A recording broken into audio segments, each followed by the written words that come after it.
Welcome to the video. Before we begin, if not already, please take a moment to subscribe. It helps out the channel a lot.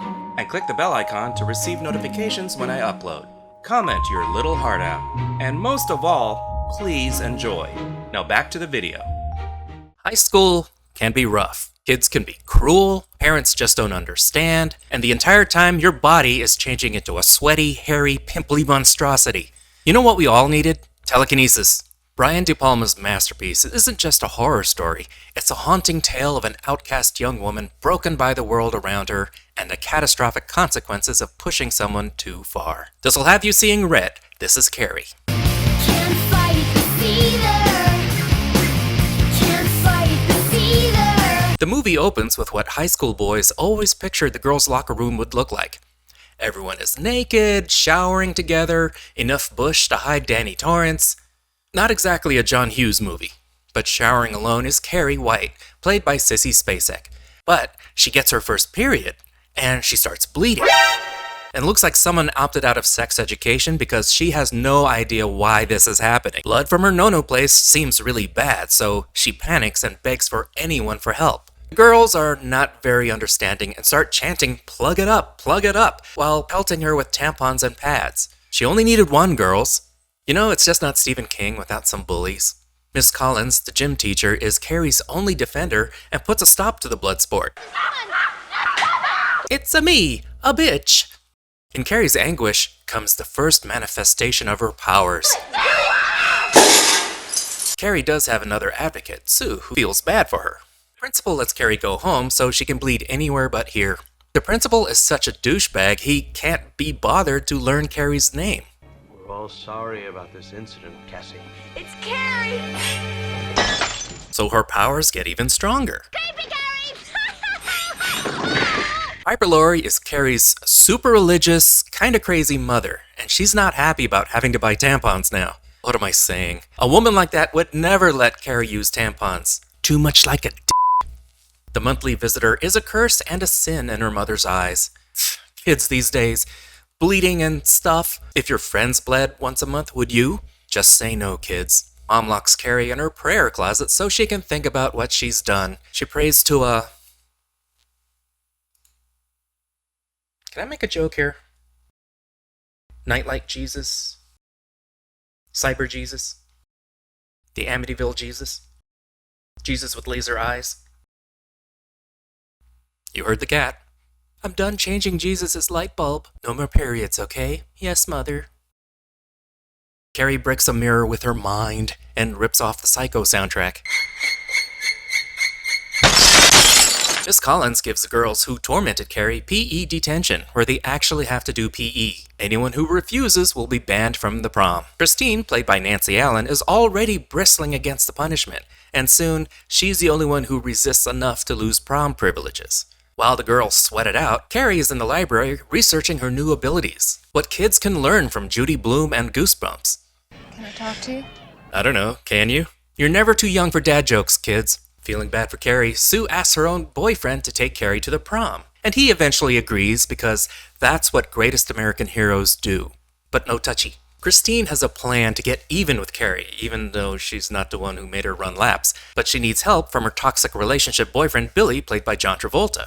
This thing has a hell of a cast, huh? And she gets him to go along with her plan by reinflating his autopilot, if you catch my drift. Sandy! Oh, Sandy. Tommy asks Carrie to the prom, and she shoots him down. With her mind. I have a boyfriend. No, you don't. Miss Collins is suspicious that this just may be another prank. Why?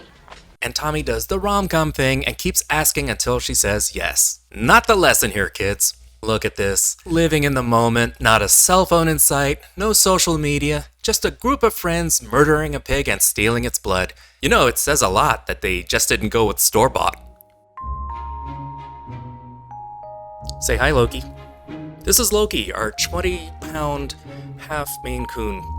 He's heavy, he's like a big puppy, and he's a little neurotic. Okay, you can do that. Carrie announces to her mother that she's going to prom, and her mother announces that she's going to hell. The pig blood goes into a bucket hanging right over the stage. When the decorating committee decides on a prom theme, they go hard. Carrie works on her prom dress while Mom prays for her soul. Wait till she finds out Carrie's wearing makeup. The ladies will get pregnant just looking at these studs. Carrie's mom starts to lose it while Carrie waits for her date. They're all gonna laugh at you. And those powers sure come in handy. You changed your mind. Sit down, bitch! Prom tonight. Prom tonight. Carrie finally feels like she belongs, like a normal teen. Soon, she'll be hanging out at Arnold's, making out at Inspiration Point, getting into shenanigans with Ralph and Potsy while the Fonz starts the jukebox with his fist because he's so damn cool. Okay, that's what I wanted out of high school. But I think Tommy's even starting to fall for Carrie. Why do birds suddenly appear? Sue is afraid something is up, so she goes to the prom stag. They're voting for prom king and queen. Get out there and vote, and please don't vote third party. Meanwhile, Mom's taking this well. Christine's plotting to switch the ballots and ensure Carrie and Tommy are elected prom king and queen. Is that election interference? Tommy Ross and Carrie White. So they're now king and queen of the prom. Carrie and Tommy get up on the stage, and Sue knows something is about to happen. She tries to intervene, but Miss Collins stops her, thinking she's the one who's up to no good. And I guess Mom was right all along. Christine pulls a rope that dumps the pig blood all over Carrie's head. Even Tommy gets nailed by the bucket. So there's Carrie, humiliated on stage, covered in blood, and her own mother's words echoing in her ears. They're all gonna laugh at you. They're all gonna laugh at you. They're all gonna laugh at you. They're all gonna laugh at you. They're all gonna laugh. Now her powers really finally kick in. She locks the doors, trapping them all right after Christine and Billy slip out. That's not fair. Carrie kicks in the mood lighting. Love the way this is edited split screen. You can watch Carrie's actions and the results simultaneously. It's like having two TVs. I know the actors are like 30, but are they still too young to make a wet t-shirt joke? Water plus exploding lights equals electrocution. Yes! Even Carrie's favorite teacher. Then the gym starts burning down, and Carrie strolls out like a boss. This year is going to have a depressing yearbook. Christine and Billy try to run over Carrie, but red means stop.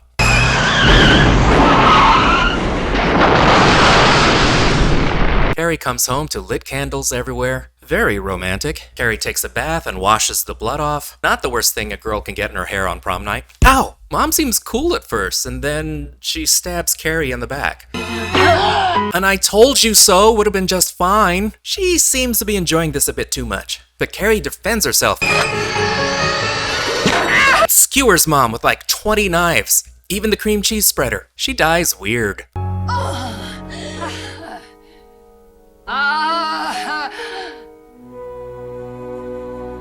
I'll have what she's having.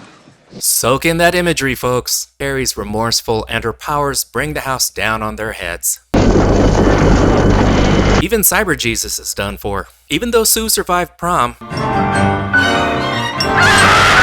It's okay, Sue. College is going to be even worse. Then you have to get a job, pay taxes, have kids. That was Carrie. Who hasn't had fantasies like this in school?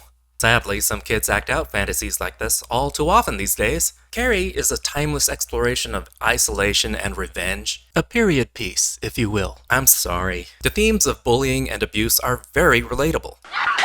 Carrie's powers can be a metaphor for puberty and adulthood, when she starts finding her own strength, rebelling against her mother, and discovering new things about her body. Spacek's performance is the emotional core of this film. Her ability to shift from meek, wide-eyed innocence to cold and terrifying is just so compelling. Stephen King often includes bullies who exist mainly to torment our hero and adds a satisfying addition to the body count. Even by King's standards, these mean girls are way over the top. Who wastes feminine hygiene products like that? They're also the force that pushes our heroine forward, so I guess they're kind of a necessary evil, just a little cliche. It takes a while to get going. We're teased with her emerging powers, which started at puberty.